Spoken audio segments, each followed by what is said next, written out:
Hello, everybody. This is Mike Van Meter, and welcome to the Recovery is Possible podcast. I want to thank you for joining me, and you can reach us at our Facebook site, which is also called Recovery is Possible, or our website, which is vanmeterwellnesssolutions.com.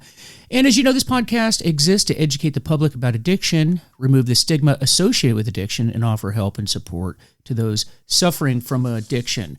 And our sponsor is FHE Health. And they've brought us this episode today, and they are a substance abuse and mental health treatment center specializing in treatment for the first responders' needs, including PTSD, anxiety, and substance use. So take the first steps to a better life today by visiting FHEhealth.com. That's FHEhealth.com. And folks, I am so excited today. We've got KL Wells, who's going to be joining us today. And if you're not familiar with KL Wells, she's a mom of a recovering addict. And it was just her despair and discouragement with that situation that brought her into the topic that we're going to be talking about today. And she has a phrase that I just love because it's so true. And that is that pain pushes until vision pulls. And I just love that. And she's been for many, many years an executive coach and business consultant. And she is working in that executive space, in the business world. And that kind of tugs at my heartstrings, as you all know, if you've been listening to this podcast. I started this whole journey after my own recovery journey and working with police executives. So I'm working with executives, but in the law enforcement world, and she's out in the real executive world. And I think that's very, very necessary because, really change within organizations starts at the top. And I know a lot of executives listen to this podcast and really listen to it because they just gain that insight and knowledge. And Kale is going to talk to us about her story, what brought her here, and some of the things that we can do. So with that, Kale, thanks for coming on the program. Oh, thank you for having me, Mike. I'm very excited to be with you today. Okay, well, go ahead and tell us. I'll tell you what, I'll just do one big open-ended question. What brought you here today? Well, we're both in the same space that actually has become my calling. And as you said, one of the phrases I use is pain pushes until vision pulls. Well, the pain for me was very dramatic and very traumatic at the same time. And this was a number of years ago. And so, kind of a quick story is that I was dealing with my son's addiction at the same time that I walked into a client meeting with a CEO and the executive team. This was a few years ago. And the CEO didn't happen to be present that day. And I noticed that something was really off in terms of the energy. And I very quickly learned that the CEO's son had died of an overdose on the Saturday before. What they didn't know until months later, when I felt it was appropriate, was that the same day that her son died, I actually witnessed my own son being arrested at gunpoint by police officers. And there were 3 days between my point of that experience and meeting with them. And so in order for me to continue to show up for them in their trauma, and all that they were going through at that time, which was, shock and disbelief and denial and all that swirled around that, I had done my work personally between the 3 days, in those 3 days, so that I could be present for them in a way that they really needed me to be. And I wasn't distracted by my own story. From 3 days earlier. So what I realized in that moment was that what I had kind of stumbled upon in my own journey was valuable for other people to understand and know and skill up, so to speak. And certainly because we are in a pandemic relative to alcoholism, drug addiction, and all the isms at this point,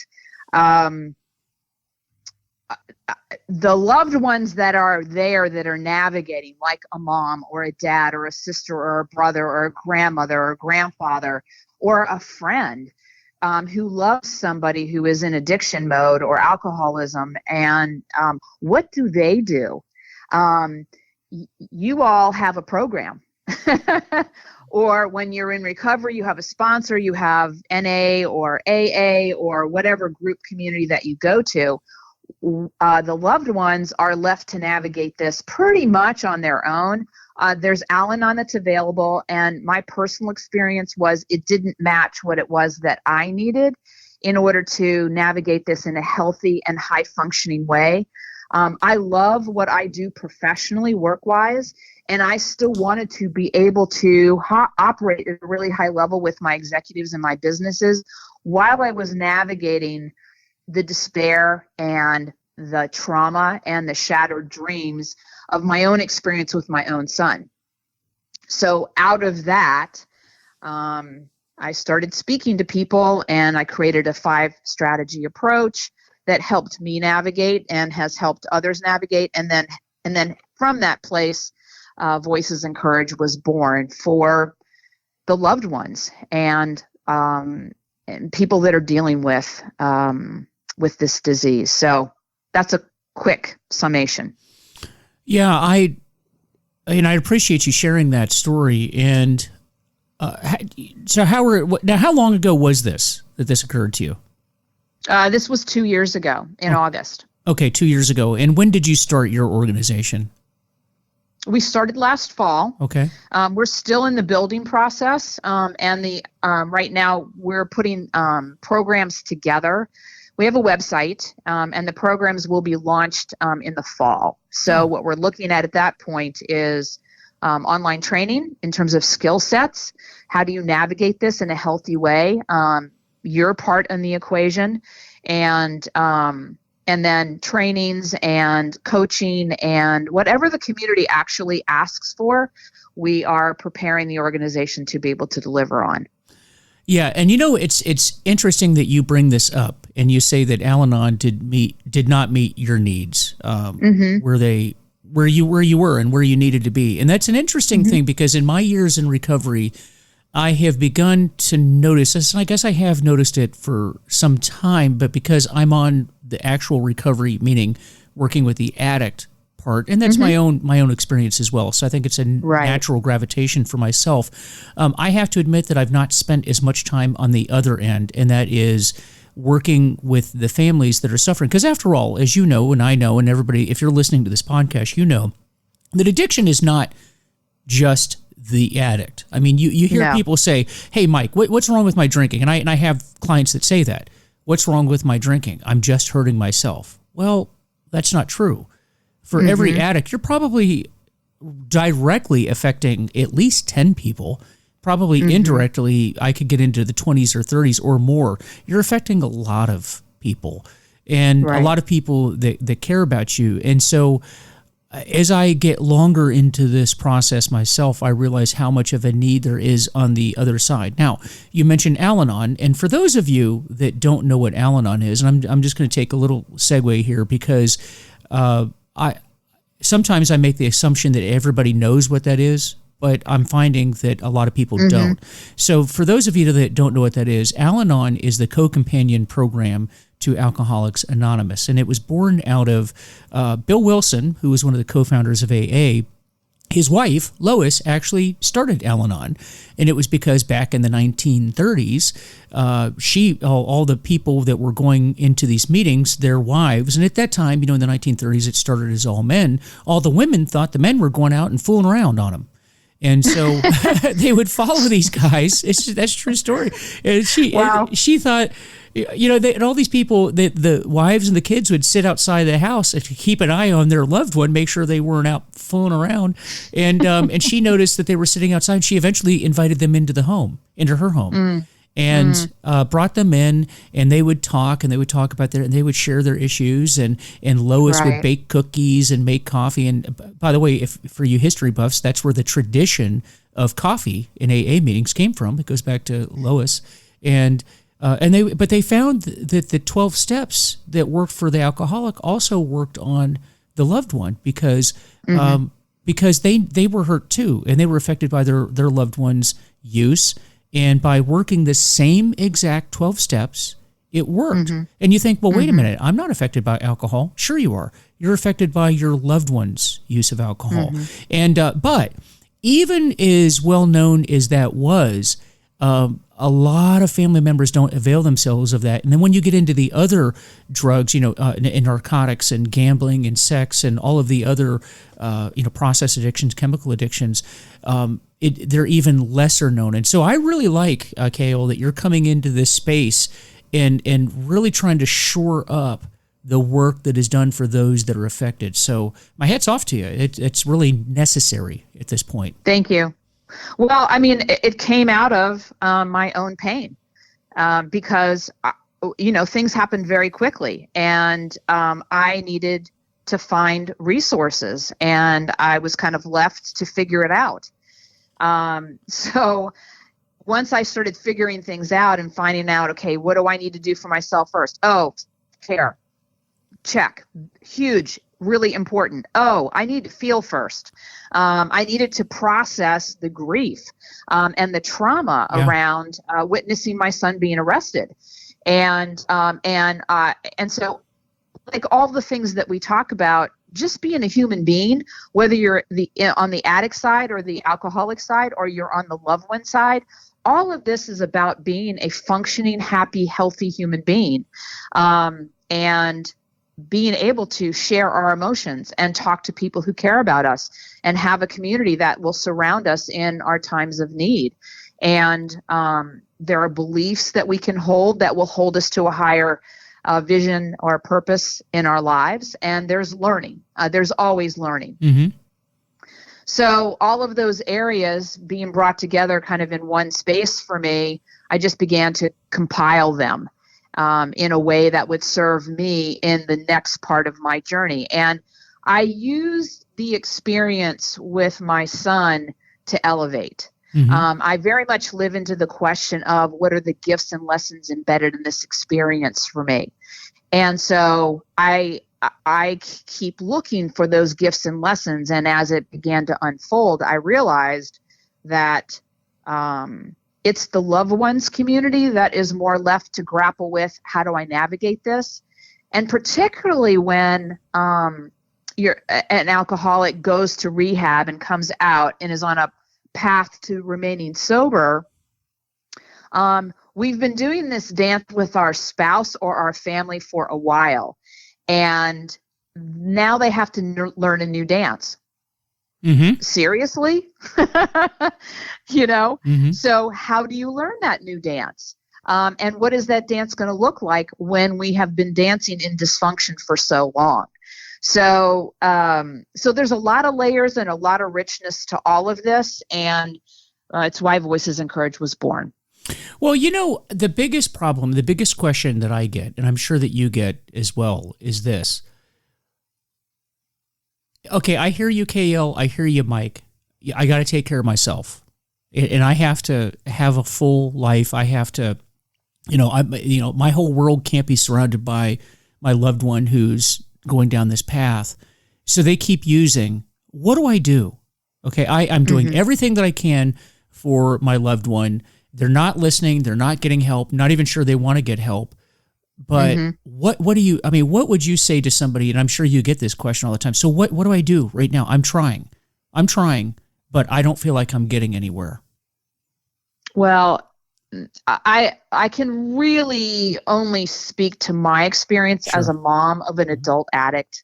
And I think that's probably a more powerful way to come at this right now. And my son being an adult, I needed to really understand the disease first, and then understand how could I support him in a really healthy way. And that, I think, is the $64 million question. Knowing full well that he's an adult, he's at choice. Yeah. And giving money is a no-go. And that was probably my biggest Achilles heel was I'm like, well, he needs to eat, or he's going to become homeless. He's going to lose his home, or he lost his job. He went to jail. I mean, all of these things. I finally kind of narrowed it all down to, I just need to be super clear with him that no matter what he does in the course of his addiction, he is always loved. Now, does that mean I'm always going to give him money? No. Does that mean I'm going to give him a place to live? No, he's an adult.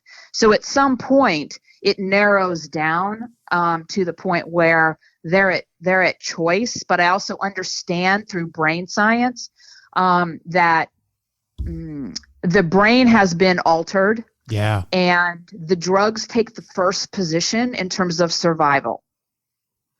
However, there are these moments, and certainly being arrested is one of those moments that pulls you up short and gives you, quote, the opportunity to pull yourself away from the drug or drugs so that you can at least get a little clearer in your thinking.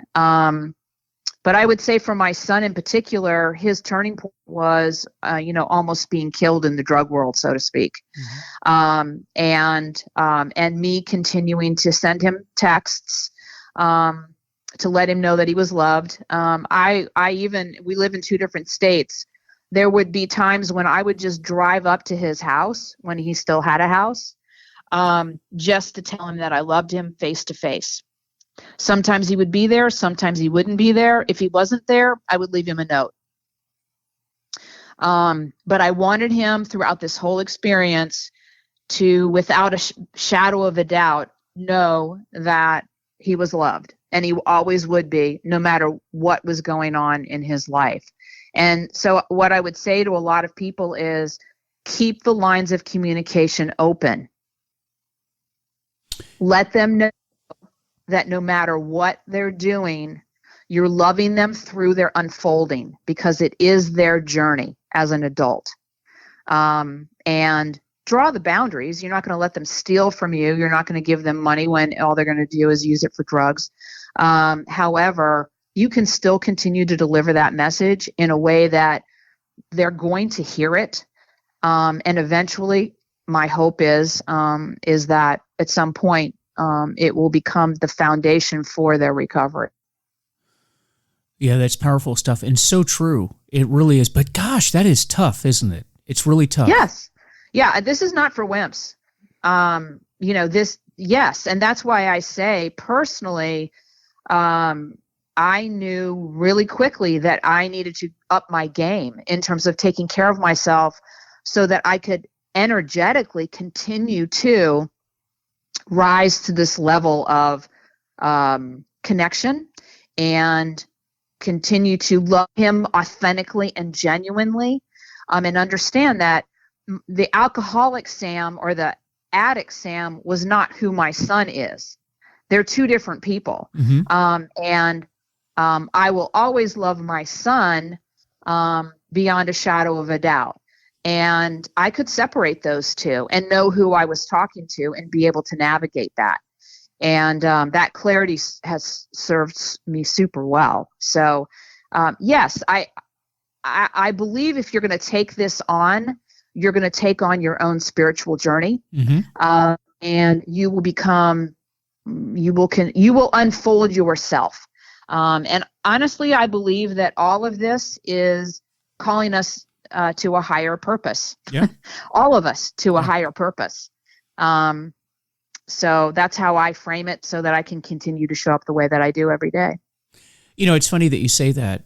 And you and I were talking about the last podcast I did, the last episode. The title is Yeah Buts.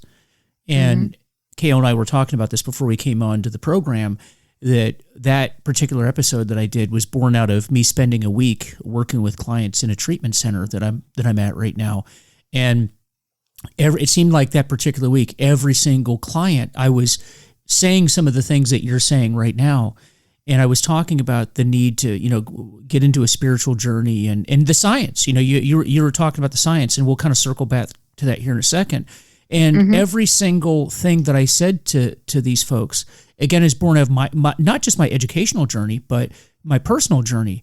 And I'm the person that came to recovery. I tried everything but what you're talking about. It didn't work. And then when I finally got that secret sauce, I found the magic key and it worked, and I got to where I am now. And I'm trying to explain to clients that look, this really is the answer. You don't have to go search under the sun for everything. This works right here. And I would hear, yeah, but I will and I say this now, and I will continue to say it, and you touched on it just a little while ago here, KL, is that for me, understanding the science behind what was going on. You mentioned, how your brain changes. It's actually molded a different way. And your brain actually, I don't care how much you want to do in order to get sober, or how much, how hard you've been working to get sober. You have to understand your brain has been hijacked.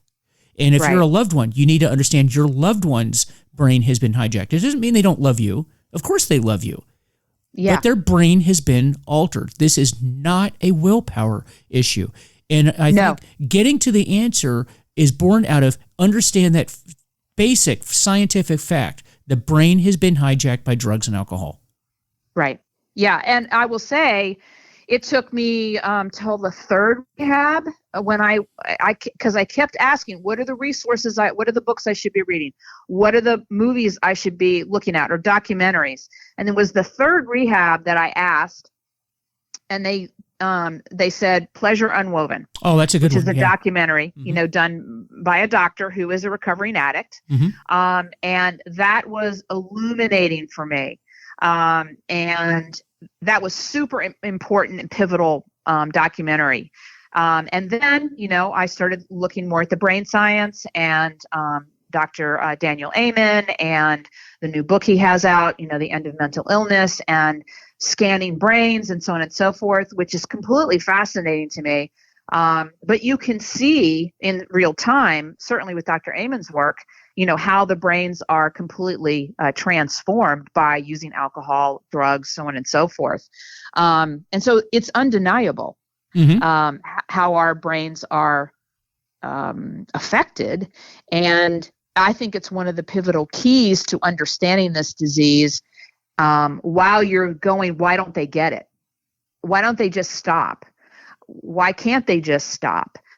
Why are they doing all these terrible things like breaking into people's houses or breaking into cars or, all the things that kind of swirl out of this? Well, I totally understood it when I understood that the number one position for them in terms of survival was getting the drug next. Well, just like any of us, if that's the number one position for our survival, we'll do whatever it takes to survive. Yeah, and it's so real. And if you're listening to this podcast, you've experienced this.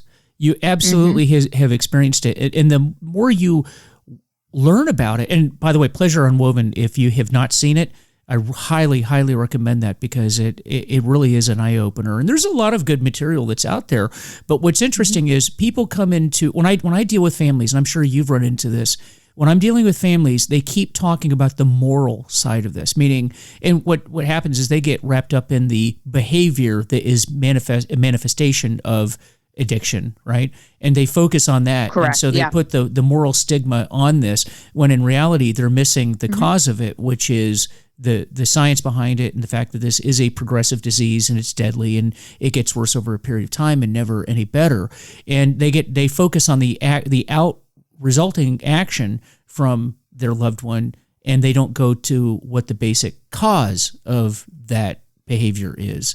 And I always find that when people come into treatment, that I have to spend so much time dispelling that myth that you're a bad person. I spend a lot of time on that. And I have to go back and change their thinking and say, no, this is not, you're not a bad person. You must, there's certain scientific facts. And I know in the addiction world, people have to say this, because it's always, we're kind of in this world now where we come in and we say, well, how do you feel about this? What is your feeling about a higher power? What is your feeling about 12 steps? What is your, and it really comes down to, I really wish we'd get away from this conversation of how you feel about it, because there are certain facts, and facts are not feelings. Facts are not feelings. There are certain facts about addiction that you must understand, and it really isn't your opinion anymore. Right. Just, and the sooner you just accept basic facts about addiction, the earlier you're going to get into sobriety. When you're talking about from the addiction or the addict's point of view, just accept those things and address them scientifically, and you're probably going to find that you'll get well faster. But the family's victim to that too. The families have fallen victim to a lot A lot of misinformation. Yes, and what I would say, Mike, is that we live generally in a world that views things as good, bad, right, wrong. Right. And the world that I live in and the world that I work with my execs on and their companies on is what works, what doesn't work. Yeah. Because it takes the personalness out of it. I mean, and that's one of the things too, is just this notion that what they're doing is not personal to you. Just like, Don Miguel Ruiz and the Four Agreements. It's not good, bad, right, wrong, unless you give it that label and then you make it about morals and you put them in a position of how do they climb out of that? How do they climb out of the shame, the stigma, the humiliation, and all that continues to also trap them in their disease or in the disease of the family? Even as the loved ones just as much shame and stigma and guilt and all of that goes along with the family too. I've heard this so many times, is the family that is ashamed to talk about a family member who is dealing with addiction or the disease. They keep it silent, and silence will kill you also. And so how do we break out, not only as families, but I believe that this is a cultural and a global calling for us to get back to being human and really loving each other through our journeys, and getting to the point of not who's good, who's bad, who's right, who's wrong, but is this working for you in creating the life that you're inspired to live? Is this not working for you in creating the life that you're inspired to live? And so my work is principally centered around living an inspired life, and business is a vehicle for that. So those are all some of the touch points that I work in around this. So shattering the whole thing around good, bad, right, wrong is absolutely imperative. Yeah, and I absolutely agree. And let's kind of follow up on a few of those topics, if you don't mind. But I'm going to take a short break here just for our sponsor. And, this episode is sponsored by FHE Health, and FHE Health has been providing life-changing behavioral health services for more than 20 years. They treat substance abuse and mental health disorders in an individualized and comprehensive approach. Recognizing the specialized treatment needs for the first responder community, they've created Shatterproof, a dedicated program for law enforcement, fire rescue, and similar communities to receive treatment among peers. They're experienced in providing privacy and working with unions for employment. FHE Health is committed to providing the best care experience for our patients, for their families, and for our communities. So learn more at fhehealth.com. And, I feel like you and I are kind of from the same mold. I really do. I really like how you think, because one of the things I like about what you're doing is you're going to the community leaders, the executives, if you will, in your world, and you're going to the village elders, so to speak, and saying, hey, here's the issue and we need to address this. Because in my observation in the recovery world, in the time that I've been in it, is addiction and how we deal with addiction is kind of like a backroom thing. It's kind of shrouded in secrecy, and it's the thing that we don't talk about. It's the, even in the law enforcement world, it's like, shh, we don't talk about that. And therefore we never address it until, you don't address it until you have to address it. And that's not the way to do it. And so I really like how you're front-ending this with executives and getting on top of it, because and I'll ask your opinion about this. This is well, I'm going to say it's Mike's opinion, but it's not really my opinion. It's a fact. Remember, feelings are not facts. Addiction is a disease.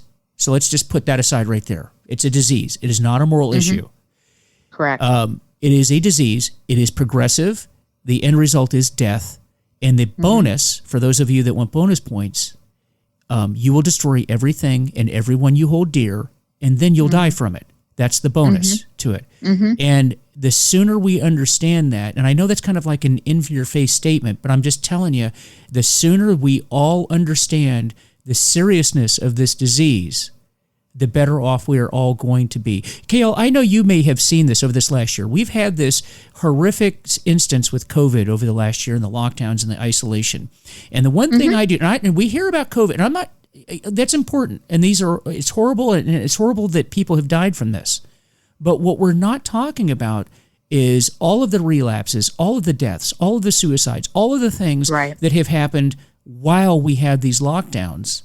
And I will tell you that it has been horrific. I've seen more suicides and more relapses and people come into treatment during this last year than I ever have in the time that I've been in recovery. But we don't talk about that. And I believe, this is Mike's opinion, this is opinion, I believe it's because we don't talk about it because of the moral association with it.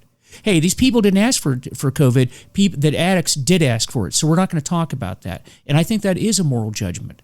And we've got to get away from that, don't we? Oh, yes. Morality is based on perspective. And it's either good, bad, right, wrong. I would also say that partly what I'm understanding about the impact of COVID is not just the moral issue, but the statistics and research right now show that we are not skilled up as human beings to create community. Right. So as of, 30 years ago, people generally reported that they had 3 really close friends. As of 10 years ago, they reported that they have 2 really close friends. So you add COVID as a layer on top of that, it just blew people's minds in terms of how do I create community when I am on stay-at-home orders. Mm-hmm.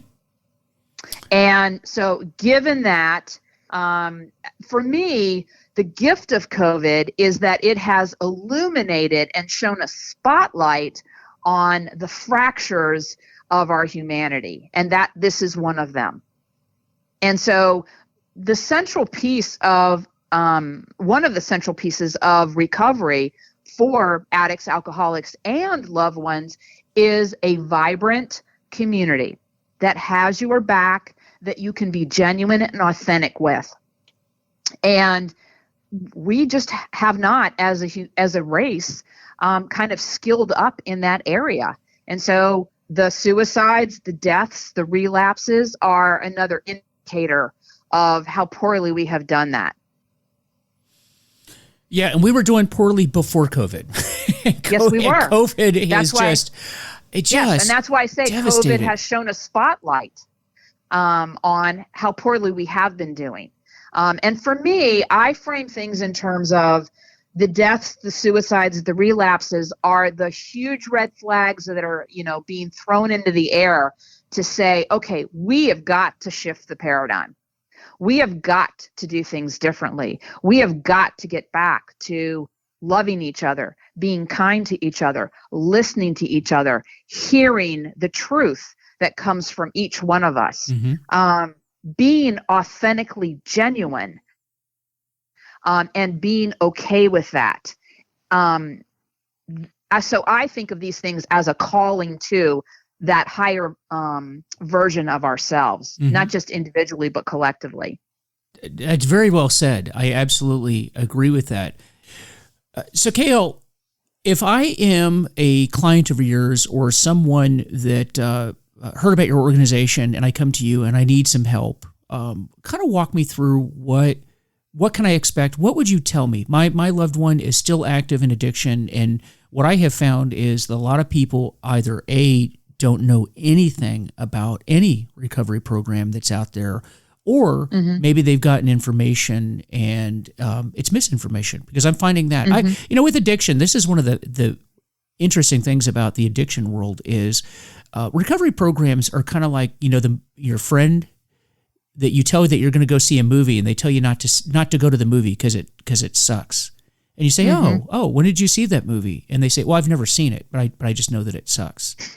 Okay. I'm telling you, that's what I hear that all the time about, name a recovery program. And I hear, oh, no, that doesn't work. Oh, really? How do you know that? Well, I just know.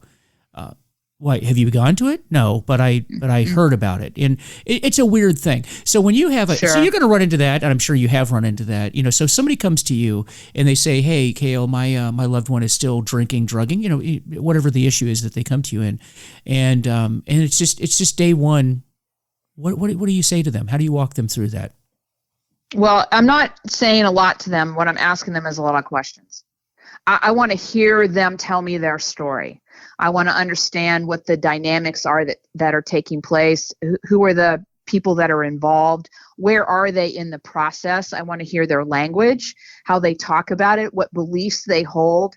So there's a lot of questioning and a lot of listening and a lot of understanding where they are currently in their own story first. And I think that is imperative on the front end, because if people don't feel heard first and foremost, they're not going to come back. And so I want them to come back because I want them to have a lifeline. And then from that, based on what I hear and what I understand their beliefs to be and where they are in their journey, then we'll map out the next step. But I'm not one that has a box, a program in a box. I'm wired to meet people where they are. And then I have a whole litany of things that I can work with personally and within the organization that will help them with the next step. And I really believe that it's just the next step that they need to take and see. And then when they've got a foothold on that next step, then we can take the next step. So it's just a process. And if people continue to show up, then we can continue to walk that path with them. The other thing that I would say too is because, people are in such a myriad of different phases of this journey for themselves. A lot of people are still in the shame, the humiliation, the guilt, the trauma of it all is they don't even have to talk to us at this point. They could sign up on VoicesInCourage when we get everything up, and they can go listen to an interview that I've done with somebody, or an interview that my community engagement director has done with somebody who is walking this path. So they can watch other people's stories and other people telling their truth as a potentiality for, oh, I never thought of that. Oh, I never thought of that. Oh, I should read that book. Oh, I might want to look at that movie or that documentary. So they can do it from the comfort of their own home on the beginning end if that's where they need to start. Mm-hmm. So there's a variety of ways to begin to get help, and I think that variety will serve them really, really well on the front end. And that is so true. That is so true. You have to show up, and you have to just learn, and you have to start somewhere, and things don't get better overnight. They don't. And I'm going to tell people about that right off the bat. Recovery, whether you are someone that is literally in recovery from drugs or alcohol, or whether you're a family member, this is a daily practice. This is something that you keep moving. You're going to have your good days, your bad days, but you just have to keep showing up, and in time, things will get better. Now, having said that, I'm not going to delude anybody here. Do not think that coming in and helping yourself, if you're the family member, that just because you're working on yourself does not necessarily mean that your loved one is going to get better. And I just have to say that up front.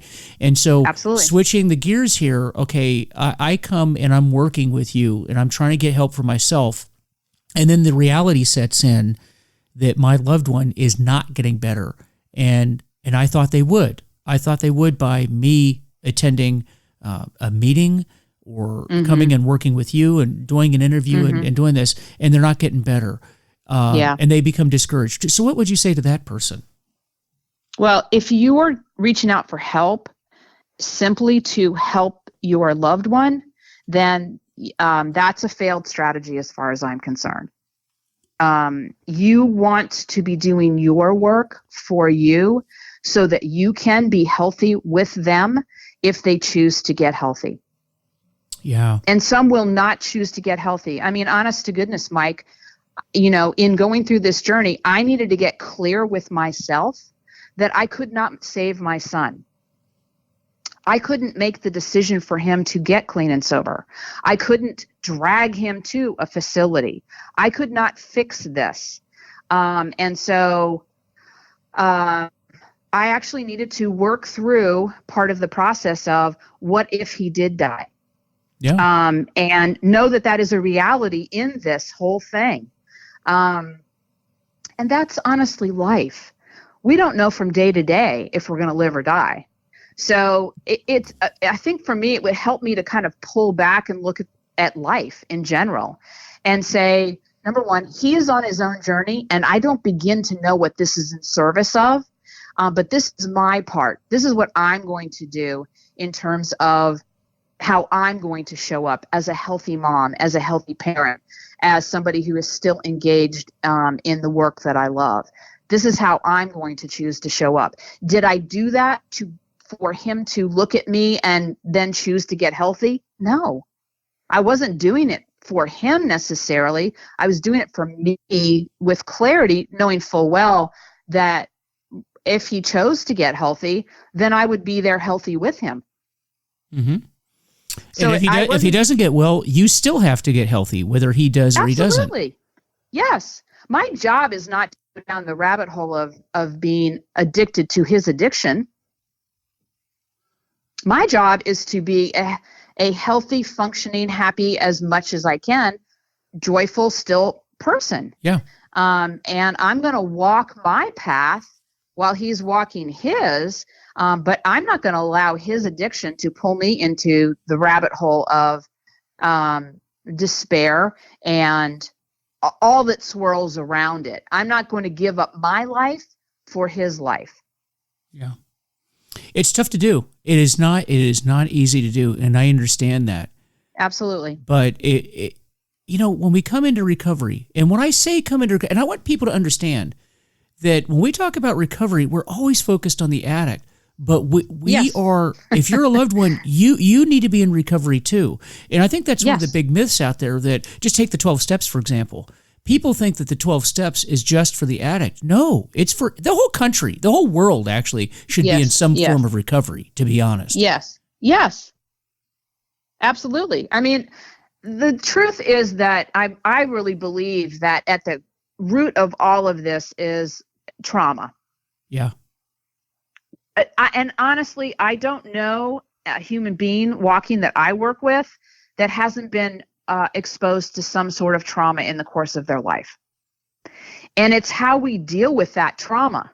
Right now, I mean, I have a number of execs that are parents, and, part of their first thing was, how do I protect my son or daughter? And I'm like, that's not really the question here. It's their shit's going to happen to them. Mm-hmm. How are you going to train them up? How are you going to skill them up to be able to navigate life when it shows up and knocks them on their butt? That's a really big paradigm shift, and I like that because, listen to what they say. Listen to this. For those, this is law enforcement crowd primarily that listens to this. Look at the statement analysis of this. How do I protect my child from trauma? Well, that's impossible. It is impossible. Really, what you're saying is, why don't you, actually what you should be doing is training them to be ready for the inevitable trauma. Yes, That's exactly. what you should be doing. Yes. Teach them how to feel. When stuff shows up, they need to feel instead of stuffing. And they need to learn the skill sets of taking care of themselves. They need to learn how to build a vibrant and vital community that will have their back and be there for them when life shows up. There are certain beliefs and profound questions that they can adopt and step into that will hold them in a higher space, and continue to learn. Be curious about your life and people's lives and the world in general, and continue to learn and how to continue to elevate. Yeah. Yeah. Well, this is exciting. I am really excited about this whole project. I really am. And thank you. What are the timelines again? So for the audience that are going to be looking, and I know that all you listeners out there are going to be looking for this, what are we looking at, and sort of what are the windows? Right now, we're looking at an October launch for fully functioning programs, stories that people can watch, videos, a online training program, and group coaching. Oh, wow. So once again, what is the website? VoicesInCourage.com. Okay. And are there any other ways that you want to put out here for the audience where they can contact you or reach out to you in any way? I would, right now at this moment, I would go to voicesincourage.com. There is a contact us button that they can click on, and they can send an email, and one of either myself or my team will reach back out to them. Okay, great. And for those of you that are listening, just do a quick Google search and go on YouTube. You can put in KL's name there or put in the organization. And there's a lot of information already where you can find out a bit more about her story and the work that she's doing that we've talked about today. So check that out as well. So KL, is there anything that we've not touched on, at least in this session, that you'd like to cover before we wrap up today? You know, I think generally speaking, Mike, if people would just pause and think and ask the question and live into the question of, what are the gifts and lessons embedded in this experience for me? What is this experience here to teach me? That's a good point. If they would just lean into those questions and continue to ask them, because I do this on a daily basis for myself, Voices in Courage would not have been born if I hadn't been leaning into those questions. Yeah.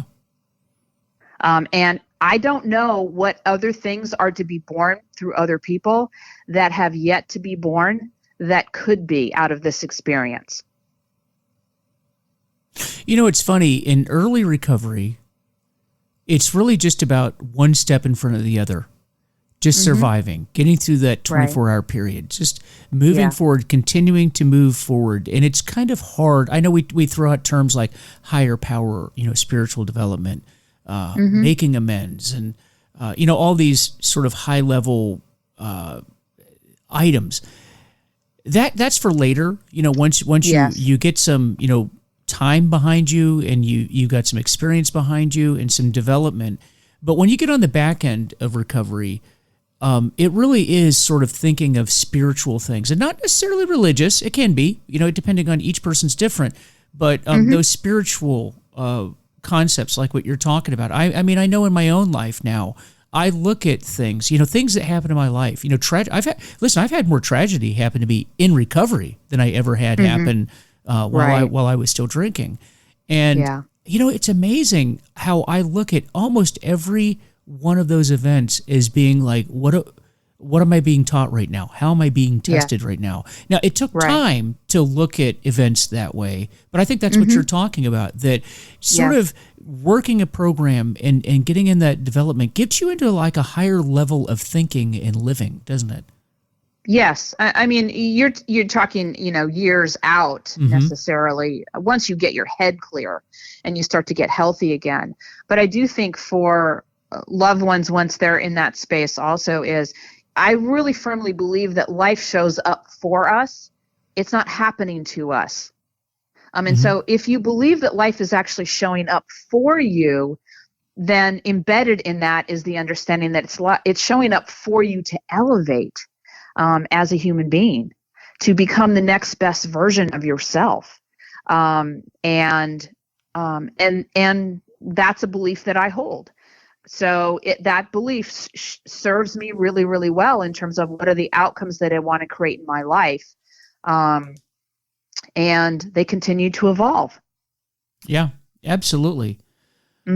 So, folks, I know there's a lot of information packed into this podcast today, and it's all good stuff. And I really want you to reach out to KL Wells and check out Voices in Courage and really support her. When this thing gets online in October, folks, support this organization, support KL, because you're going to learn a lot, and it's going to help you quite a bit. It just is. And so, KL, thank you so much for coming on the program today. Oh, thank you, Mike. This has been great. I'm always up for having these conversations, because if one person's listening to this and they've had a shift because of our conversation today, that's what this is all about. Absolutely. Absolutely, because that's what we do in recovery, guys. We share our experiences to help other people, and that's one of those higher sort of spiritual things that you were talking about. Once you get well and life is moving forward for you, you realize that it's just your job now to get back into the stream of life yourself and help the other people along the way that were struggling the way that you were struggling, and help them along the way, because that's what we do. That is so true. And thank you so much for coming on. Absolutely. Really appreciate Thank you so much for having me. So guys, this episode has been sponsored by FHE Health. According to SAMHSA, first responders are 30% more likely to develop behavioral health conditions like PTSD. FHE Health specializes in getting first responders better and cleared for duty, and find out more at fhehealth.com. And so, as I'd always like to say, I don't represent any group. I know we do talk about groups that are here, but I don't, and KL doesn't really represent any groups that are out there. There are a lot of recovery programs, and please, please, please explore them and come to your own conclusions about them, but get involved in something. I mean, we're moving forward here.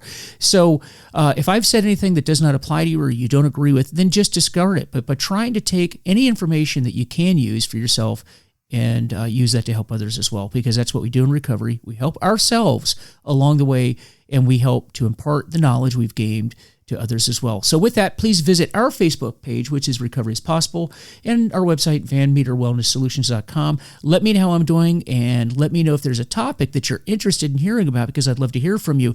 Guys, thank you for listening, and we will see you next time.